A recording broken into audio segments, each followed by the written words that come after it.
Hi, this is Brett Crane with another reflection for EdTech 532, Educational Games and Simulations.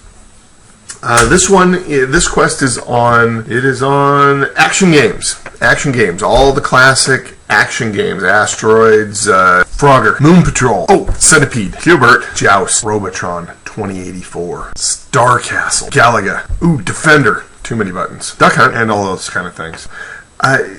What we're supposed to do is reflect on, we play a bunch of classic games, and then we have one where we go to some a bunch of classic games like at Arcade Games. I'll flash the address right up here, the URL, and then we go to some other ones like addictinggames.com or miniclip.com or freearcade.com or crazymonkeygames.com and find some other games to talk about. Now, after playing the games, we're supposed to reflect about the game and its impact and some details of where we went and what I did.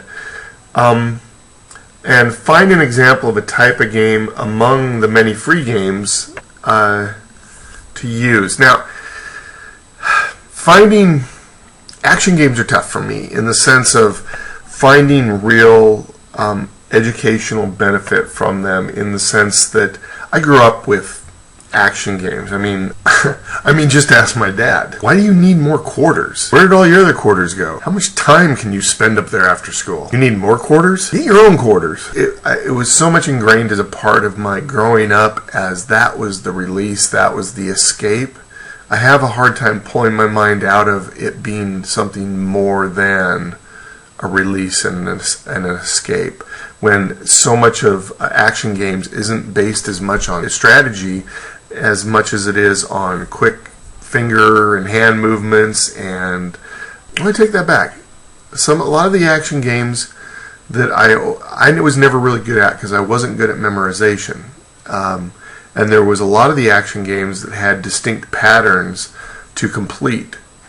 So it was good with a memorization tool, I think, or could be, because I had friends that were really good at memorization, but I wasn't. I was always just mashing buttons as opposed to memorizing my patterns and stuff to get through some of the levels and stuff.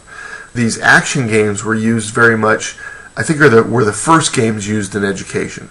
Not because they were educational, but because they provided rewards for students. So it was, do this work, I'll let you have 10 minutes on the game, or 5 minutes on the game, or even just 2 or 3 minutes on the game.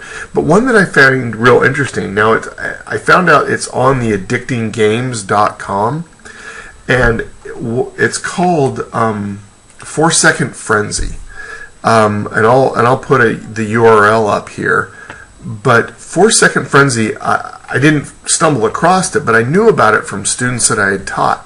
The reason why it's interesting is that you have a bunch of games that you play, but they're randomly kind of mixed up. They just kind of pop in, and you have 4 seconds to play the game. What that means is you have 4 seconds to determine what the object of the game is, start playing the game, and actually score points and do well in the game, all within 4 seconds.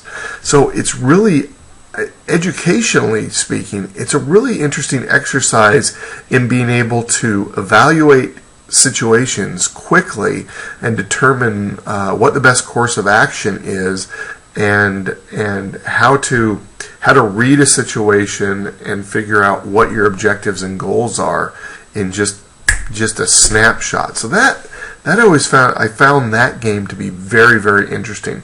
So if you get a chance, try 4-Second Frenzy and give it a shot, just for the experience. Your experience will probably be, start to play, you did lousy. Next game comes on, you did lousy, you did lousy, and on until you start going, oh, I think I know what to do with this one.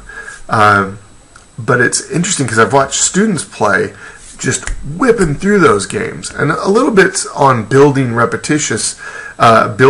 on prior knowledge, I should say, because they would play it enough that they would start recognizing and seeing games that they'd seen before. So you have some memory retention that's going on.